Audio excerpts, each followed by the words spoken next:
नमस्कार। DElEd second semester में विज्ञान विषय के अंतर्गत मैं आपको पढ़ा रहा हूं प्लांट सेल, पादप कोशिका।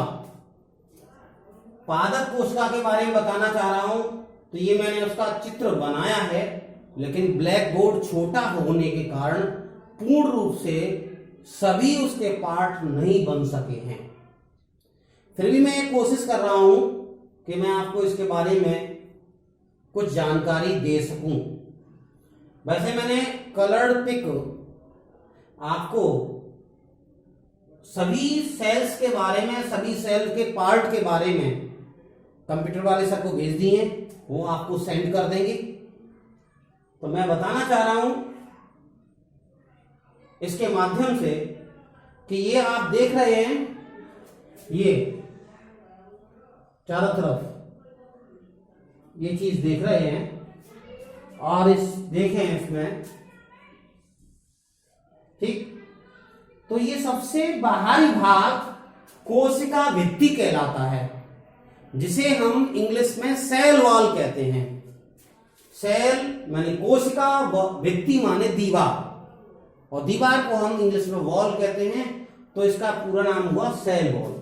यानी एक कोशिका के सबसे बाहरी भाग सेल वॉल कहलाता है, और वास्तव में ये सेल वॉल ही इस कोशिका की रक्षा किया करता है, एक आकार प्रदान किया करता है। ठीक है। जिस प्रकार हम कोई पेड़ होता है, ये पेड़ है, ये मान के चलो ये पेड़ है, तो इसके बाहर जो पपड़ी होती है, जो जिस प्रकार से इसके बाहर जो इसके अंदर जाइलम, फिलोएम वगैरह होते हैं, वेस्कुलर बंडल होते हैं, उनकी रक्षा करने के लिए बाहर से लकड़ी का जो काष्ठीय भाग होता है तने का, वो उसके आंतरिक भागों की रक्षा करता है। सेम उसी प्रकार कोशिका की रक्षा भी सेल वॉल करती है। इसे कोशिका भित्ति के नाम से जानते हैं।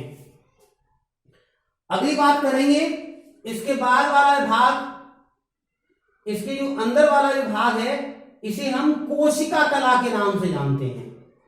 सेल मेम्ब्रेन, कोशिका कला, सेल मेम्ब्रेन दूसरा भाग है। अब इससे हम चलते हैं बाहरी भाग की तरफ चलें। तो ये जो दो आपको ये दिखाई दे रही है, ये वाली, ये और ये वाली, इन्हें हम रिक्तिका या रसदानी के नाम से जानते हैं। रिक्तिकाएं होती हैं जिसके अंदर रस भरा होता है, जिसे हम, जैसे मैंने कहा इसको रिक्तिका कह दिया, और यहां लिखा कोशिका रस, यानी इसे कोशिका रस के साथ साथ मैंने इसको रसधानी के नाम से भी बता दिया। और ये इसमें खाली भाग होता है, केवल और केवल ये एक गैस के से भाग होता है और इसमें रस भरा होता है, और कोई ये mitochondria, endoplasm, reticulum, ribosome, lysosome, अंतरपाजनका, हरितलवक वगैरह इसमें और कुछ नहीं उपस्थित होते। केवल यही होता है जो कोशिका रस भरा होता है रिक्तिका के अंदर। ये वाले दो भाग आपको दिखाई दे रहे हैं, ये क्या कहलाता है? कोशिका रस कहलाता है। आगे हम बात करेंगे तो ये है हरितलवक, ये वाला भाग। ये हरितलवक केवल पादप कोशिकाओं के अंदर पाया जाता है। पादप कोशिका, जिसे हम हरितलवक को इंग्लिश में क्लोरोप्लास्ट के नाम से जानते हैं। क्लोरोप्लास्ट यानी पादप वो में पाया जाता है, जिससे पेड़ में हरा रंग होता है, और यही हरा रंग क्लोरोप्लास्ट ही पौधे की फोटोसिंथेसिस क्रिया के समय, यानी प्रकाश संश्लेषण क्रिया के समय भोजन बनाने में मदद करता है। यानी जो हरा रंग होता है पौधे में, वो क्लोरोप्लास्ट कहलाता है, हरितलवक कहलाता है। और मैंने टॉपिक ही मेरा ये है कि प्लांट सेल के बारे में मैं चर्चा कर रहा हूं। तो ये कौन सा भाग हो गया? हरितलवक हो गया। हरितलवक के साथ साथ हम ये देख रहे हैं, ये वाला भाग, ये और ये इसके अंदर ये वाला भाग और ये वाला भाग, ये केंद्रक कहलाता है। इस पूरा भाग इसे क्या कहते हैं? केंद्रक कहते हैं। और केंद्रक के चारों ओर ये कला बनी हुई है जिसे केंद्रक कला कहते हैं, केंद्रक कला। अब आप मुझे कमेंट के माध्यम से बताएंगे कि ये किस प्रकार की सेल है, यूकैरियोटिक है या प्रोकैरियोटिक है, ये आप अध्ययन करके बताएंगे मुझे। ये मैं जो प्लांट सेल की चर्चा कर रहा हूं इसमें केंद्रक के चारों ओर केंद्रक कला पाई जाती है, तो ये यूकैरियोटिक है या प्रोकैरियोटिक है, इसके बारे में आप लोग मुझे बताएंगे। यूकैरियोटिक है या प्रोकैरियोटिक है, कमेंट के माध्यम से। आपके लिए मैंने आपके दिमाग की कसरत करने के लिए थोड़ा सा क्वेश्चन किया है, मुझे बताएंगे जरूर। वैसे मैं इसको बता ही दूंगा। और इसके चारों ओर ये भाग वाला भाग इसे कहते हैं केंद्रका, जो रस भरा होता है केंद्रका। और इसी में ये क्रोमेटिन धागे होते हैं। कौन से धागे होते हैं? क्रोमेटिन धागे। और इसके अंदर केंद्रक द्रव्य भरा होता है। क्या भरा होता है? केंद्रक द्रव्य। क्रोमेटिन धागे के अंदर ये दो छोटे छोटे केंद्रक हैं, ये केंद्रक हैं। तो यूकैरियोटिक और प्रोकैरियोटिक कोशिकाओं में मैंने अंतर स्पष्ट करते समय इसके बारे में जरूर चर्चा की थी कि प्रोकैरियोटिक क्या है और यूकैरियोटिक क्या है, इसके बारे में मैंने चर्चा की थी। साथ ही साथ मैं आगे और बताना चाहूंगा आपको कि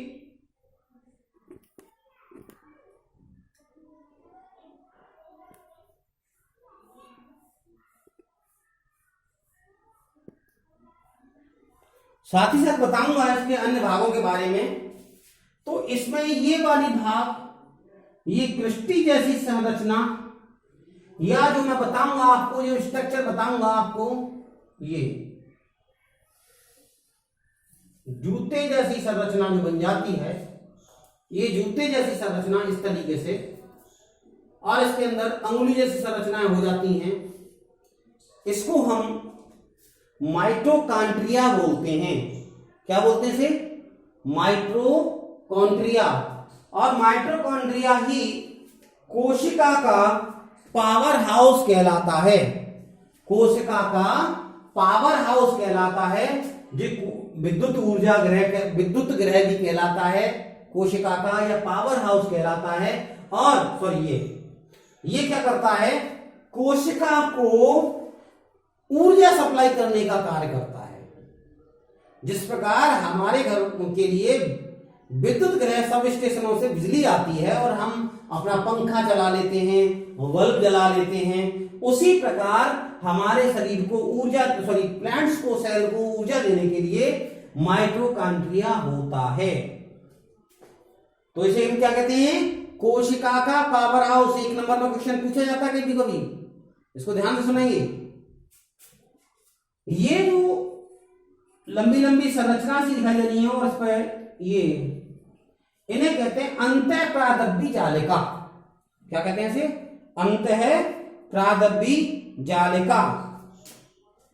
इसके अंतर्गत ये झिल्ली होती है, इसको केंद्र का झिल्ली भी कहते हैं। जगह नहीं है इसलिए नहीं लिख पाया मैं। इसे केंद्र का झिल्ली भी कहते हैं, जिसके अंतर्गत क्रोमेटिन धागे होते हैं। और क्रोमेटिन धागे क्या है? मैंने बताया था केंद्रक के अंदर जीवित वाला पदार्थ जिसमें न्यूक्लियोटाइड्स होते हैं। और न्यूक्लियोटाइड्स क्या होते हैं? जब मैं आपको डबल हेलिक्स, डीएनए या आरएनए की संरचना स्पष्ट करते समय इसके बारे में बताऊंगा। तो हमारे क्रोमेटिन धागों में, यानी हमारी एक पीढ़ी से दूसरी पीढ़ी में जो गुण होते हैं उनको ले जाने का काम यही करते हैं क्रोमेटिन धागे, यानी गुणसूत्र। और गुणसूत्र के अंदर ही डीएनए और आरएनए होता है। ये डीएनए आरएनए आनुवंशिक लक्षणों का वाहक होता है, यानी आनुवंशिक लक्षणों को एक पीढ़ी से दूसरी पीढ़ी में पहुंचाने का कार्य करता है। और डीएनए की बात करें तो डीएनए डबल हेलिक्स स्ट्रक्चर होती है। कैसी स्ट्रक्चर होती है? डबल हेलिक्स स्ट्रक्चर होती है, इस तरीके से ये। और इसमें ये बेस 5 जुड़े होते हैं। ये 5 बेस जुड़े होते हैं एक में, 1 2 3 4 5, 1 2 3 4 5, तो ए का टी से संबंध होता है और सी का जी से संबंध होता है। एडेनिन का थाइमिन से संबंध होता है और साइटोसिन का ग्वानिन से संबंध होता है। एडेनिन का थाइमिन से, टी से और साइटोसिन का ग्वानिन से। अब इसके बारे में हम जब चर्चा करेंगे तब विस्तृत रूप से इसके बारे में बताएंगे। अभी तो केवल आप इसकी स्ट्रक्चर के बारे में अध्ययन करें। माइटोकॉन्ड्रिया हो गया। ये जो चीज है, ये लाइनें भी आपको दिखाई दे रही है इधर, इसे गोल्गी काय कहते हैं। क्या कहते हैं इसे? गोल्गी काय कहते हैं। अब इसका एक जो इंपॉर्टेंट पार्ट है जिसे मैंने कहा था, हक्सले ने कहा था और मैंने भी इसके बारे में, कोशिका के बारे में अध्ययन करते समय, बताते समय, आपको टीचिंग करते समय मैंने बताया कि जीवित कोशिकाओं में एक द्रव्य भरा रहता है जो कि सभी जीवित कोशिकाओं के अंतर्गत पाया जाता है, जिसे जीवन का भौतिक आधार कहते हैं। और इसको किसने बताया था? हक्सले ने बताया था। जीवन का भौतिक आधार, हक्सले किसको बताया था? जीवन के भौतिक आधार को, जिसे कोशिका द्रव्य, साइटोप्लाज्म के नाम से जानते हैं, ये वाला भाग, ये वाला भाग, ये वाला भाग, ये साइटोप्लाज्म है, जिसको जीवन का भौतिक आधार कहते हैं। ये भौतिक आधार होता है, प्रत्येक जीवित कोशिका में होता है। और इस हक्सले ने ही इसके बारे में बताया था। कोशिका द्रव्य और कोशिका द्रव्य का मैंने क्लासिफिकेशन बताया। उसमें संचित पदार्थ, उत्सर्जी पदार्थ, स्रावित पदार्थ इसी के अंदर होते हैं जो अजीवित पदार्थ होते हैं। और जीवित पदार्थ में जो कोशिका के अंदर कोशिका कला होती है, एंडोप्लाज्म, रेटिकुलम होता है, माइटोकॉन्ड्रिया होता है, वर्णी लवक, अवर्णी लवक और हरित लवक, गोल्गी काय, राइबोसोम, लाइसोसोम, माइटोकॉन्ड्रिया होता है। इसके बारे में मैंने आपको बताया था। तो आप इस चित्र को बना लेंगे और नोट करेंगे। अधिक स्पष्ट देखने के लिए आप अपनी नोटबुक का या जो मेरे द्वारा भेजी हुई पिक का आप सहारा लेंगे। मैं भी इसको रफ करता हूं। अब कोशिका की पार्ट के बारे में और बताता हूं, जो कल छूट गया था वीडियो सेव न होने के कारण। कल पढ़ाया तो था मैंने, लेकिन वीडियो सेव नहीं हो पाया था, इसलिए छूट गया था। तो मैं आपको पुनः बता रहा हूं, बहुत ही इंपॉर्टेंट है, देख लें।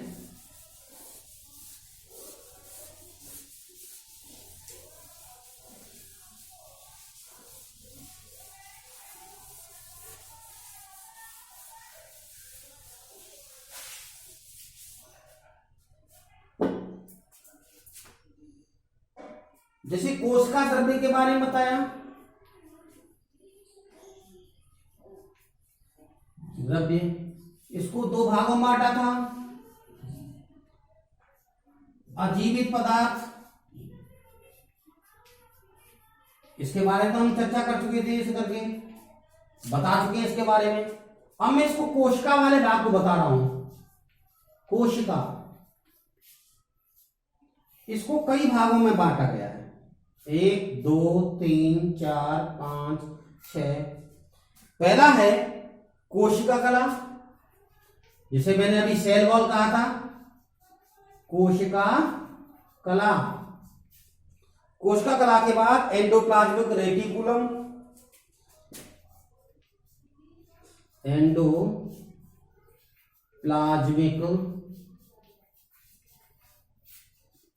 रेटिकुलम, एंडोप्लाज्मिक रेटिकुलम के साथ साथ मैंने आपको माइटोकॉन्ड्रिया बताया अभी, माइटोकॉन्ड्रिया बताया। इसके साथ मैंने आपको बताए थे लवक, और लवक को मैंने 3 भागों में बांटा, वर्णी लवक, अवर्णी लवक, वर्णी और हरित लवक। इसके साथ लवक को जोड़ लो,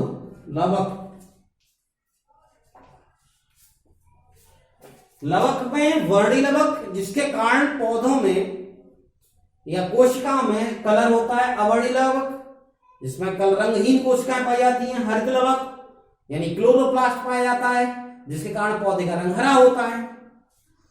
इसके साथ साथ मैंने आपको गोल्गी काय, गोल्जी काय,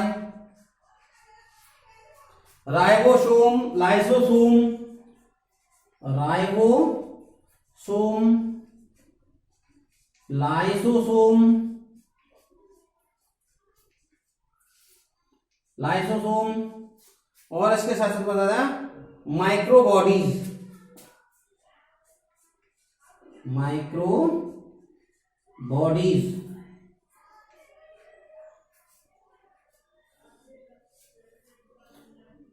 अब इस माइक्रोबॉडीज को भी दो भागों में बांट देते हैं। पहला है स्पोरोसोम, स्पोरोसोम।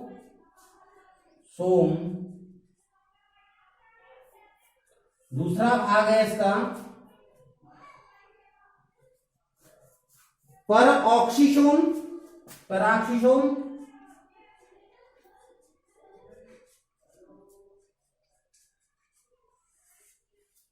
और तीसरा भाग है गिलाई ऑक्सीसोम, गिलाई ऑक्सीसोम। अधिक स्पष्ट देखने के लिए पेज नंबर 82 का सहारा लें, पेज नंबर 82 का सहारा लेना, 82 और 83 का। अधिक स्पष्ट देखने के लिए इस वीडियो को, क्योंकि क्लासिफिकेशन जो मैं बता रहा हूं वो बोर्ड छोटा होने के कारण आपको अधिक स्पष्ट समझ में नहीं आ रहा हो, मैं मानता हूं इस बात को, लेकिन आप इसकी अधिक जानकारी के लिए आप अपनी बुक, टेक्स्ट बुक जो भी है, जो आपको सेकंड सेमेस्टर की जो विरोध प्रकाशन की हमने आपको भेजी दिया आपको लाइब्रेरी के माध्यम से, उसमें इसका वर्णन है। आप उस हिसाब से अपना नोटबुक तैयार करेंगे और इसके बारे में अध्ययन करके याद रखेंगे। आप अपनी सेल का, प्लांट सेल का पिक्चर तैयार करेंगे, बनाने को आती है। अब मैं इसके एक एक भाग के बारे में कल अध्ययन कराऊंगा, रोजाना 1 या 2 भाग ले लिया करूंगा, उसका अध्ययन कराऊंगा। ये आपका बायोलॉजी का पार्ट है, बहुत ही इंपॉर्टेंट है, आपके एग्जाम में आएगा। कुछ 2 या 3 नंबर का इस क्वेश्चन को पूछा जाता है, इसमें से कई बार पूछा गया है, तो इसलिए आप इसके अध्ययन को रखेंगे, याद करेंगे और नोट को तैयार करेंगे। कंप्लीट कर लेना, ये आपकी ड्यूटी है। आपको अलग से कोई भी क्लास इसके लिए नहीं चलाई जाएगी और आपके सेकंड सेमेस्टर का सेशन जो लास्ट होगा वो फरवरी में, वो सॉरी अगस्त में हो जाएगा, फरवरी से स्टार्ट होकर के। तो इसलिए बहुत कम समय बचा है और इस लगभग 2 महीने में सारा काम करना है। आपके एग्जाम भी हो जाएंगे फर्स्ट सेमेस्टर के और ये भी काम आपको करना है। तो इसलिए अभी मैंने आपको इससे पहले वाले वीडियो में आपको सेशन वर्क और प्रोजेक्ट करके फर्स्ट सेमेस्टर के बारे में बताया, उसको आप कंप्लीट करेंगे। और आज मैंने आपको आपके ग्रुप में भेजने के लिए सत्री का जो सेकंड सेमेस्टर का है, प्रोजेक्ट का जो सेकंड सेमेस्टर का है, उसके बारे में चर्चा की है। उसको भी मैं आपको विस्तृत रूप से किसी दिन अध्ययन कराऊंगा, इस चैप्टर के लास्ट में कराऊंगा। तो आज के लिए इतना ही, धन्यवाद।